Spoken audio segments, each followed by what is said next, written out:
मेरे पाकिस्तान की माओ, बच्चियों, बेटियों, पाकिस्तान के दानश्वरों, वकला, तालिब इल्म,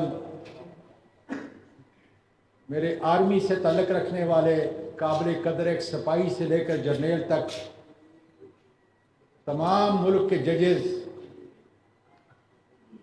और फिर मैं मुखातिब हूँ सेनेट के चेयरमैन सादिक संजरानी से। मेरे दोस्तों, वाक़या कुछ इस तरह है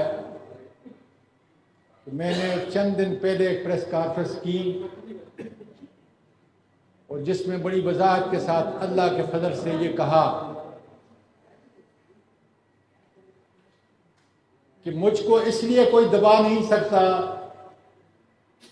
कि अल्लाह के फजल से मैंने करप्शन नहीं की। मैंने इस मुल्क की कोई चीज़ ली नहीं, इस मुल्क को दिया है और उसकी सारी तफसील सुप्रीम कोर्ट ऑफ पाकिस्तान के मीडिया टॉक के अंदर जो है आपने वो सुनी।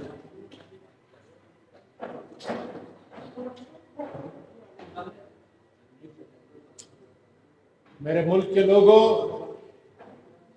सुनो हमारा मुल्क कितना दूर जा चुका है। मैंने ये भी कहा कि मेरी कोई वीडियो गैर अखलाकी मेरे मुल्क के लोगों के पास, मुक़्तदर हलकों के पास नहीं होगी। मैं गलत था, मैं सरासर गलत था। सुन लो क्या हुआ है। और मुझे शर्म आती है अपनी माँ और बेटियों से जो अपने घरों में इज्जत के रिश्ते से मेरी इस बात को सुनती होंगी। वाक़या ये है कि 20 अगस्त कुछ लोग मेरे पीछे लगे हुए थे। 20 अगस्त को, बल्कि मैं यहाँ से शुरू करता हूँ कि आज रात को क्या हुआ और क्यों मैं ये प्रेस रिलीज पूरे पाकिस्तान और बैरून मुल्क पाकिस्तानियों को बता रहा हूँ। 9 बजे के करीब आज रात मैं यहाँ था। मेरी बीवी इस्लामाबाद, उसने मुझे कॉल किया। उसकी चीहो पकार, हिचकियाँ बंद नहीं होती। मैंने बड़ा जब्त किया कि शायद मेरी उन पोतियों को किसी ने कत्ल कर दिया है और मैं यहाँ लाहौर में हूँ। मैं बार बार जोर जोर से कहता, क्या बात है, क्या बात है, बोलो।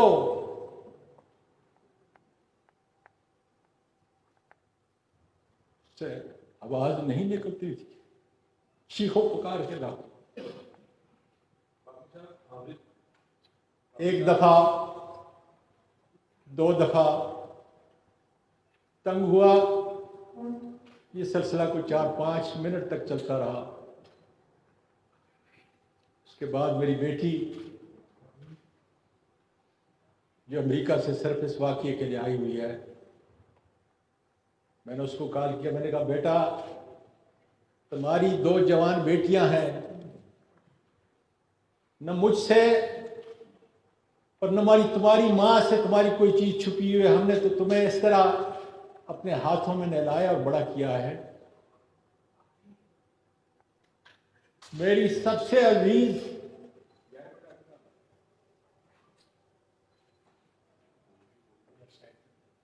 अपनी माँ से पूछो कि क्या बात है। मेरा जिगर निकल रहा है इसलिए कि मुझे 3 स्टंट लगे हुए हैं।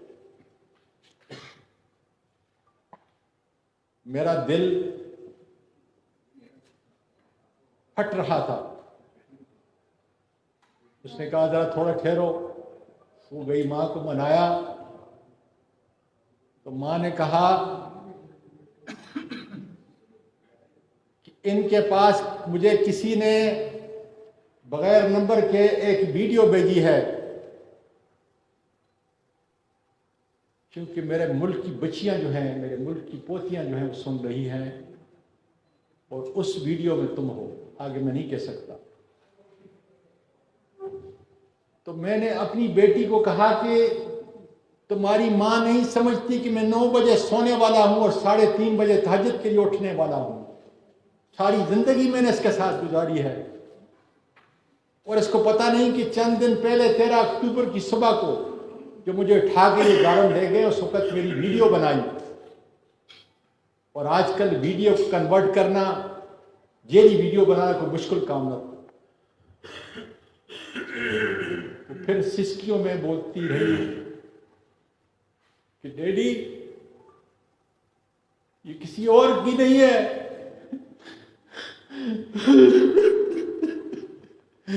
ये तुम्हारी और मेरी मामा की है।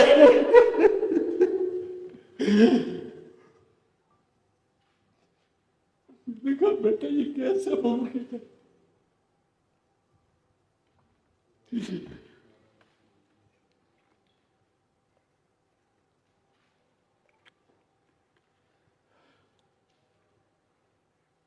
अल्लाह मुझे इतनी क़ुव्वत अता कर, मैं अपनी कौम का, अपनी बच्चियों को ये पैगाम पहुंचा सकूं।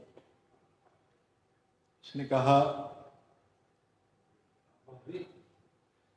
कि जब आप बेटा ये छोड़ दें, इससे डिस्टर्ब होता है क्यों? उसने कहा कि जब आप कोयटा गए थे, ये उसकी वीडियो है। सादिक संजरानी साहब, तुम बलोच हो, बहुत बड़ी कौम है तुम्हारी, तुमने अपने तौर पर तुम मेरी बीवी को अपनी आंटी कहते हो, चाची कहते हो, मुझे पूरा यकीन है कि तुम असली नस्ल के हो, इसलिए तुम इज्जत और एहतराम करते हो। तुमने सुप्रीम कोर्ट की जुडिशल लॉजेस के अंदर अपने से बड़े सेनेटर का, अपनी चाची का तहफ़्फ़ुज़ करने के लिए वहां पे अपनी चाची का तहफ़्फ़ुज़ करने के लिए वहां पे इंतजाम किया, और मुझे बताया कि चूंकि सुप्रीम कोर्ट का कोई जज कोयटा के अंदर नहीं है, इसलिए तुम यहां पे रहोगे।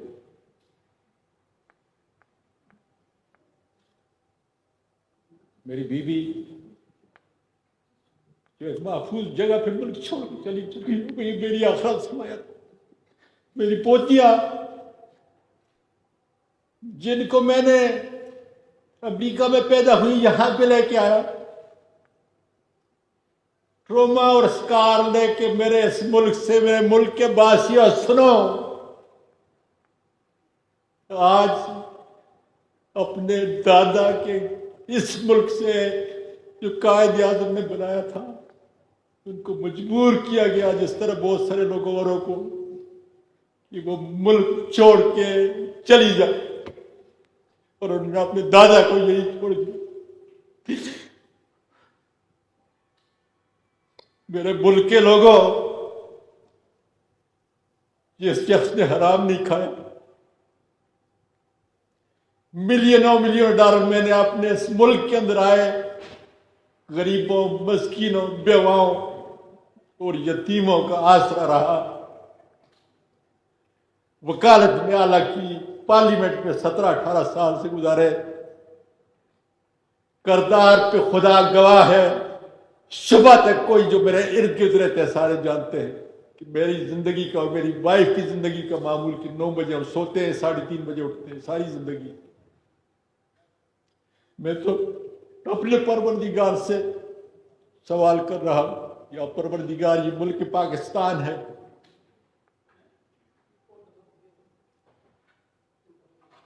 ये मुल्क पाकिस्तान है, जिसके अंदर एक खामद और बीवी का तकद्दस, और मैं हैरान हूं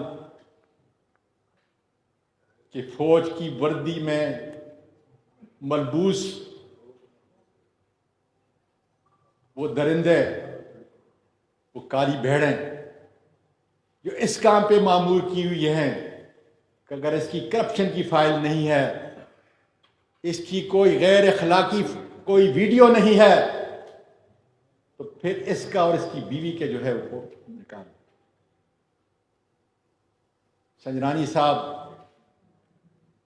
मैं पाकिस्तानी और पठान हूं, आप बलोच हो, मैं आपके घर में आया, आपने मेरा इंतजाम किया। मैं नहीं जानता, लेकिन इतना जरूर जानता हूं कि ISI के लोगों से तुम्हारा बैठना, उठना, जीना इस तरह है जिस तरीके से बदन एक बदन होता है। मैं पूरे मीडिया के जरिए, पार्लियामेंट के जरिए आपको दरख्वास्त देता हूं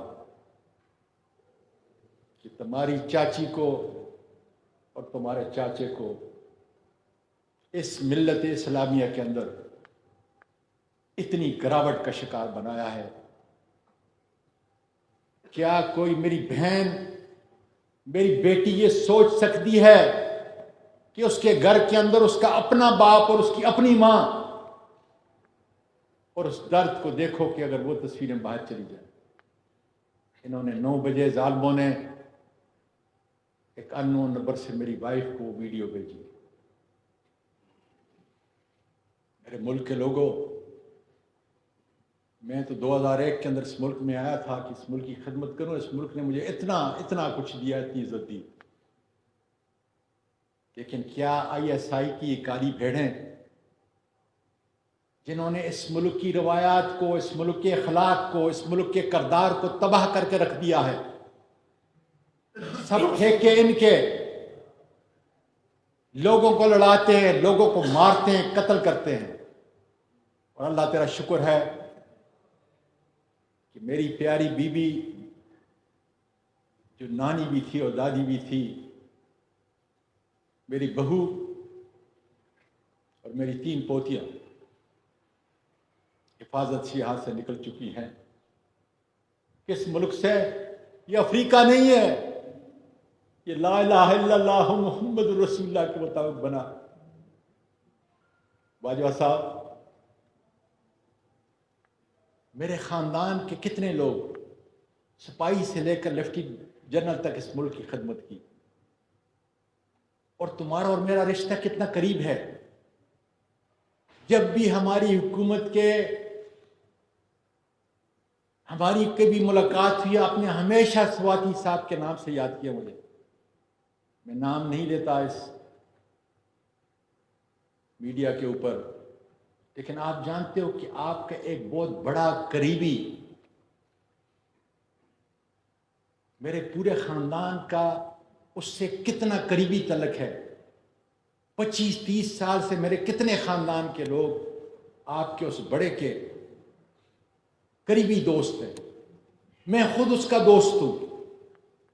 और मैंने तो सिर्फ चंद दिन पहले ये कहा था कि बाजवा साहब, अयाज नाम का असिस्टेंट डायरेक्टर है, लोगों की बातें न सुने, फहीम और फैसल की बातों को न सुने। इसलिए खुदा जाने कि इन काली भेड़ों का एजेंडा क्या है। मेरा एजेंडा तो मेरे मुल्क के सिपाही से लेकर जर्नेल तक उसकी इज्जत करना है। अमेरिका के अंदर जो है, जब हमारे सारे वहां पे आप लोग ट्रेनिंग पे अफसर जाया करते थे, मैं उनकी खिदमत करता था, सारी दुनिया जानती है। और पीस फोर्स के अंदर आपने तो पूरी दुनिया में अपना नाम पैदा किया। मेरा सिपाही, मेरे मुल्क का मुहाफ़िज़ हर रोज सरहदों पे गिरता है, और उसके लिए हम इन्ना लिल्लाहि व इन्ना इलैहि राजिऊन पढ़ते। मेरी तो ट्वीट देखो, जब कोई शहीद होता है तो मैं क्या कहता हूं।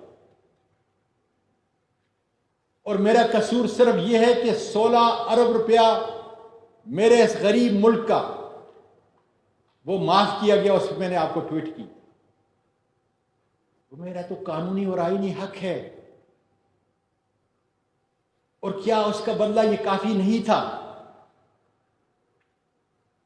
कि जब एक आदमी करप्ट नहीं है, उसकी कोई फाइल नहीं है, उसकी कोई अखलाकी फाइल नहीं है, दुनिया जानती है मुझे, तो फिर उस मां से, उस नानी और दादी से बदला लिया जाए। जिन लोगों ने ये किया, उस जमीन फट क्यों नहीं गई? मैं पूछता हूं दानश्वरों, वकला और जजेस, जमीन फट क्यों नहीं गई? और कहां पर? सुप्रीम कोर्ट के जुडिशियल लॉजेस क्वेटा के अंदर 20 अगस्त को कुरान मजीद देखो पढ़ने वालों, क्या कह रहा है मेरा मेरा परवरदिगार आपके लिए और मेरे लिए, क्या पैगाम दे रहा है कि इस वक्त के अंदर जो है किसी को इजाजत नहीं होगी, इसलिए कि बीवी और खामन, उसकी तुम वीडियो बना रहे हो। कौम का नौजवान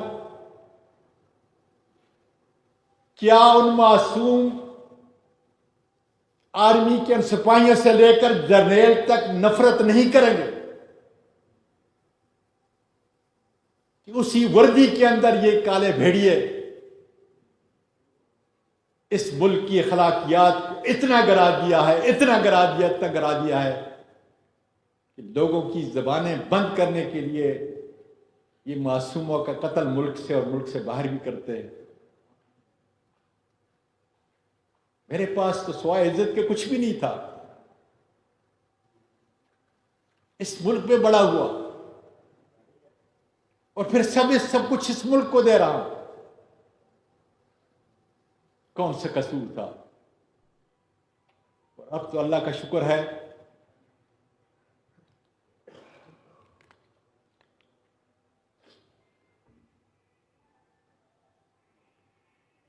किस तरह मेरी बीवी गई होगी, जिसके साथ 16 साल की उम्र में मैंने शादी की, अपनी पसंद की शादी की, जिसने मेरे पोतों को, नवासों को नहीं बल्कि पूरी फैमिली को, यतीमों और मस्कीनों के लिए, और 1 महीने में 10 दिन वो रोजे रखती है। उसकी इज्जत को मुल्क के जजेस इतना आसान है, इतना सस्ता सौदा किया इन जालिमों ने। ए मेरे मुल्क के मीडिया के लोगों, कब तक तुम्हारी जबानों के ऊपर जो है ताले लगेंगे? कब तुम्हारी जबान खुलेगी अपने इस मुल्क के लिए? क्या हो रहा है नीचे? बाजवा साहब, क्या आज भी आप नहीं पूछ सकते कि इस मुल्क की एक बेटी, मां, जो दादी भी है और नानी भी, उसको मुल्क छोड़ने पे क्यों मजबूर किया गया? क्या कसूर था उसका? मेरा कसूर सही कि मैंने ट्वीट किया, क्या कसूर था मेरी बहू का, जो आपकी बहू है? क्या कसूर था मेरी पोतियों का, जो मेरे मुल्क की और आपकी पोतियां हैं? बाजवा साहब, इस मुल्क के कौम को बताओ कि इस मुल्क को किस जिगर के ऊपर जो है हम लेके चल रहे हैं, और वो कौन लोग इस पे तुले हुए हैं कि पाकिस्तान का बच्चा बच्चा आर्मी की वर्दी से नफरत करे। और मेरे मुल्क के लोगों, जिस वक्त ये नफरत पैदा होगी तो अंदरूने मुल्क और बैरूने मुल्क वो लोग जो इस मेरे मुल्क को खत्म करना चाहते हैं, इसलिए हमारे मुल्क का सबसे बड़ा दफा जो है हमारी फौज है। और फौज तब ताकतवर है कि उसके साथ अवाम खड़े हों। बाजवा साहब, यही बात तुमने की, वही बात मैं कर रहा हूं। और जब अवाम गिरेंगे, नफरत पैदा होगी, तो मेरे और आपके दुश्मन का सीना ठंडा होगा। और यही वो चाहते हैं कि मुल्क शाम बने, लबनान बने, इराक बने, लीबिया बने।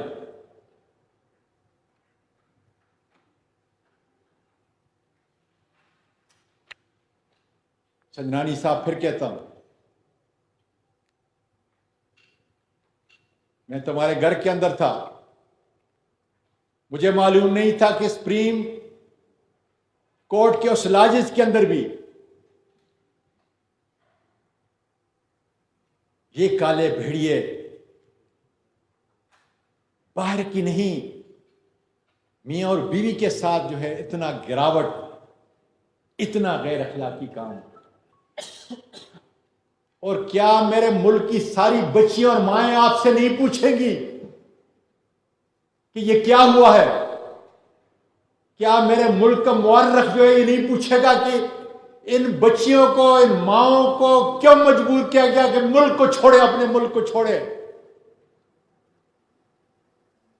मैं अपने वकीलों से कहता हूं, कहां है तुम्हारा बार और बेंच का निजाम? कब इंसाफ के तराजू के नीचे खड़े होकर तुम सच की आवाज बोलोगे कि मैं तो आखिर वकील भी तो हूं और मैं पार्लियामेंटेरियन से, कब तुम्हारी तालों की जबानें खुलेगी? अक्रॉस द बोर्ड कब ये तुम बोलोगे? इससे बढ़कर कोई और जुल्म पाकिस्तान की तारीख के अंदर इतना गिरा हुआ जो है वो नहीं हो सकता।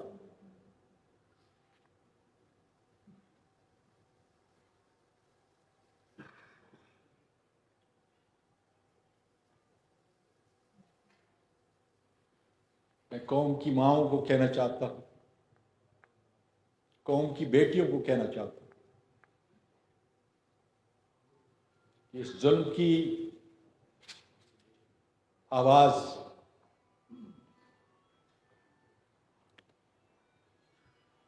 अब नहीं बंद कर सकते। अब एक काम कर सकते हैं, इंशाअल्लाह ताला मेरा ये अज़म, हकीकी आज़ादी का अज़म, ये बढ़ता रहेगा। मेरे मीडिया के लोगों, तुम्हारी आवाज़ पूरी दुनिया में पहुंचती है। अब इनके पास एक ही हरबा रह गया है, वो मुझे कत्ल करेंगे। मैं बता देता हूं कि मेरा कातिल राना सनाउल्लाह होगा, मेरा कातिल मेजर जनरल फैसल होगा, मेरा कातिल सेक्टर कमांडर फहीम होगा। और अगर बाजवा साहब ने मेहरबानी की और अयाज को GHQ ले गया तो उस वक्त का वाकया भी और आज का वक्त का वाकया भी, लेकिन ये ISI के इन काली भेड़ों के अलावा कोई काम नहीं कर सकता। कि अयाज जो FIA का डायरेक्टर है, उसके साथ 3 ISI की काली भेड़ें थी, जिन्होंने ये वीडियो बनाई, यही ISI की काली भेड़ है। और मुझे अगर कत्ल करेंगे, मैं अपने मौत की दवा नहीं कर सकता, मैं खुदकशी नहीं कर सकता, हराम है। इसलिए इसी मुल्क के अंदर खुदा के फजल से रहूंगा। और इस जुल्म का, इतना बड़ा जुल्म, जब आप जाएं घर में सोचें कि क्या कभी पाकिस्तानी माशरे के अंदर आर्मी के यूनिफॉर्म के अंदर ऐसे भी लोग हैं जो मेरे मुल्क की इस अजीम फौज के असली दुश्मन हैं? और क्या बाजवा साहब 5 मिनट के अंदर इन लोगों को अनअर्थ नहीं कर सकते कि ये वो लोग हैं जिन्होंने किया है और ये वो लोग हैं जो इस मुल्क को डिस्टेबलाइज की तरफ लेके जा रहे हैं? मुझे यकीन है कि आपका ये कैमरा, आपकी ये कलम नहीं रुकेगी, इसलिए कि अगर रुक गई फिर कोई आजम सवाती, फिर उसकी पोतियां, फिर उसकी बहू और फिर उसकी बेगम इंसाफ लेडी पांव और रगड़ रगड़ के दम तोड़ देंगी।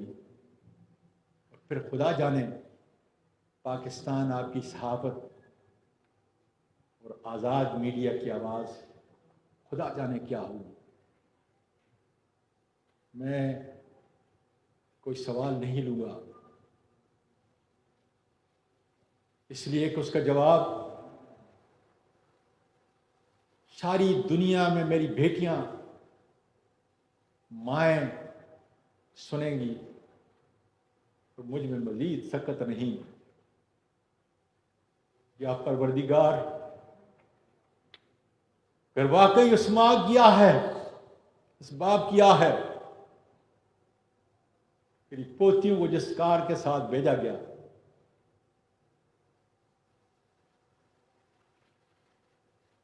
तो फिर मेरे परवरदिगार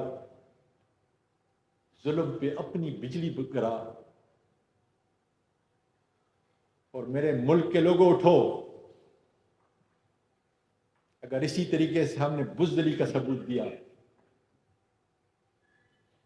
इसी तरीके से हमारी वीडियो बनती रही और हम ज़मीर के सौदे करते रहे, उनके सामने झुकते रहे, तो खुदा की कसम न सहाफ़त इस मुल्क को बचा सकेगी, न पाकिस्तान की बहादुर अफवाज, नहीं पाकिस्तान की अवाम। पाकिस्तान पाइंदाबाद।